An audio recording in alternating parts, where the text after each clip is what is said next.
Welcome to today's video, my friends. Get ready to spice up your kitchen with a healthy, flavorful, and easy to make North Indian classic, the Gobi Masala.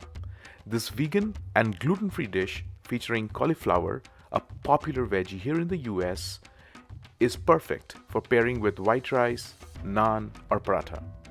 I'll also reveal the specific type of cauliflower I use and show you how to create this delicious dish with minimal oil in the most authentic way.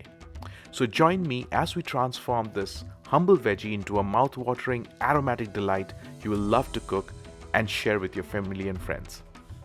Let me kick off this video by taking you to a Korean grocery store, my go-to spot for the perfect cauliflower.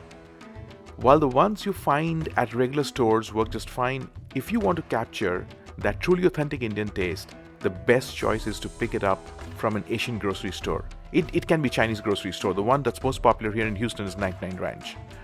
Trust me, this little detail makes all the difference. We'll begin by separating the cauliflower into florets. When cutting, be sure to leave a good portion of the stem intact. Don't trim them too much. What makes this cauliflower special compared to the ones you find at an Indian grocery store or a Kroger or a Walmart is the texture of the florets. They stay nice and crunchy after cooking, giving that dish the perfect bite. Okay, let's go ahead and get ready with the cooking process. I have one full cauliflower cut into small florets. Then I have one red onion chopped into pieces. I'm going to use potatoes in the curry. Then this is aroma tomatoes. I think 2 Roma tomatoes that I'm going to use. I'm going to use freshly cut Thai green chilies for a little spice. And also it gives a beautiful flavor. I'm going to add green peas. These are frozen green peas. I'm going to use cilantro, which is absolutely essential for this particular dish. And for the cilantro, I'm going to add the stems and the leaves separately. So I'm going to add the stems at the beginning of the cook, and towards the middle, I'm going to use the leaves. And towards the end, just for garnish, I'm going to add some more leaves. So I'll end up using the entire cilantro.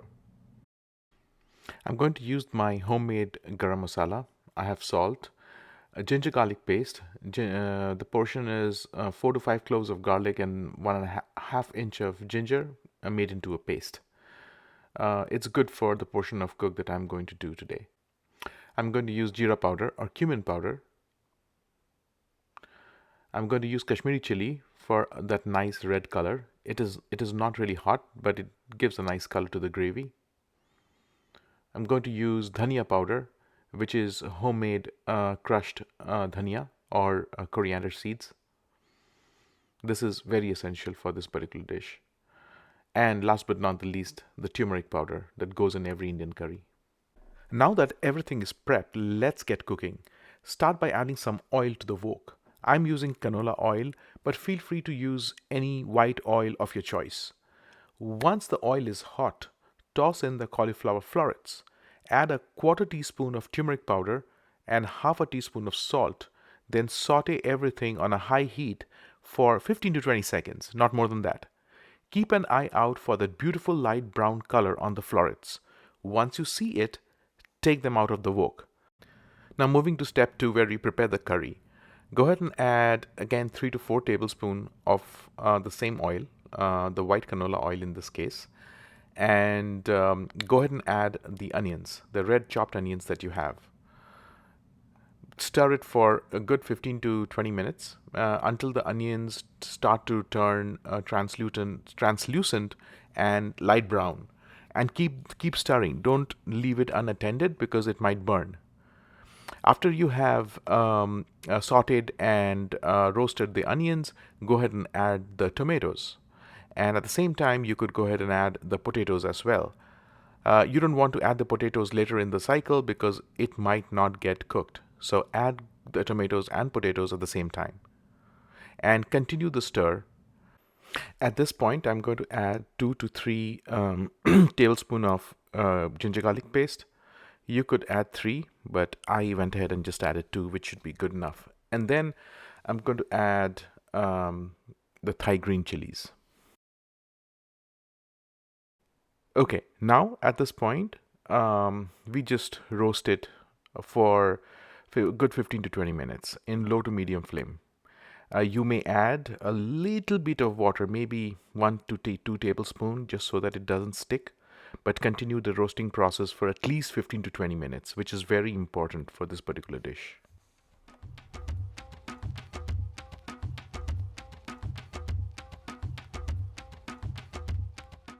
Okay, we have been roasting it for 15 to 20 minutes. Now it's time to add the cilantro or the dhania patta, dhania leaves, coriander leaves. So remember, if you recall, I had mentioned in the beginning that I'm going to split the dhania into two portions. One is the stem and other is the leaves. At this point, I'm actually going to add the stems. So I'm going to make small tiny pieces of the stem and I'm going to add 2 to 3 tablespoons. This gives an amazing taste to the curry. Roast it for 10 minutes and then we'll be ready to start adding the masala.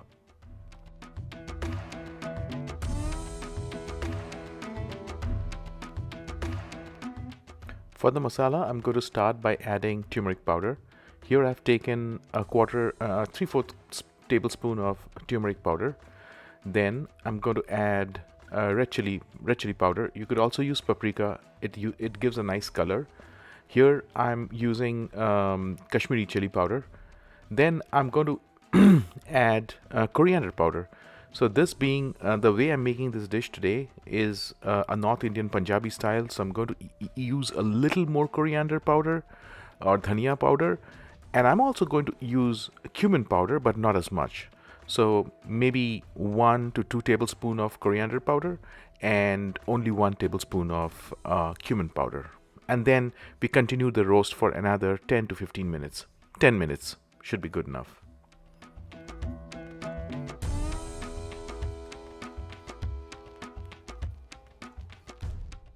So this recipe being very North Indian, so I'm also going to add fenugreek leaves or kasuri methi. You would find it only in Indian grocery stores or Pakistani grocery stores. Any South Asian grocery stores, you'll find it. So this gives a very smoky, nice flavor to the dish. So I'm adding like 1 tablespoon of fenugreek leaves or kasuri methi. And because I've been roasting it for a while now, so I'm going to add a little bit of water, maybe like half a cup. And then once that is added, I'm also going to add the leafy part of the cilantro.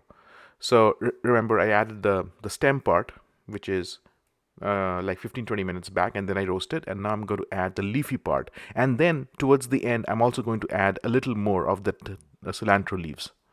And I continue the stir for another 15 minutes.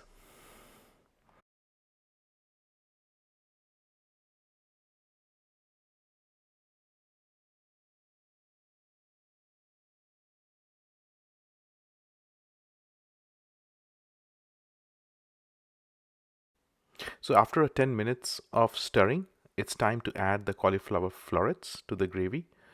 Um, Keep roasting it for another maybe 15 minutes.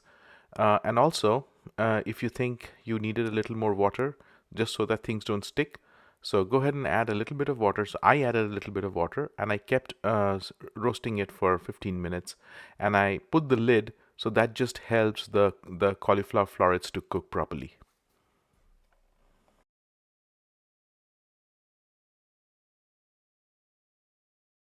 So this has been going on for 10 minutes. Now we are almost close to the finish line. So I'm going to add the frozen peas that I had.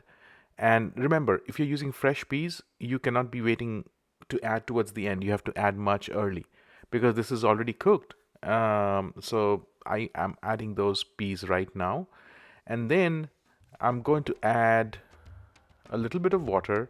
And I'm also going to add the green chilies. Now, if you add the green chilies at this stage, almost towards the end, it does add another nice it adds a little nice flavor to the curry. More than the heat, it adds a nice flavor. So it's completely optional. You might add it, you may skip it. One last thing that I'm going to add is the garam masala. I will add 1 tablespoon or maybe 3-4 tablespoon of garam masala, and then I'm going to leave it for another maybe 10 minutes. So we are almost done. But before I take it off the burner, I'll add sprinkle a little bit of cilantro, keep it for 15-20 minutes, turn off the flame, and then come back and it's ready to serve.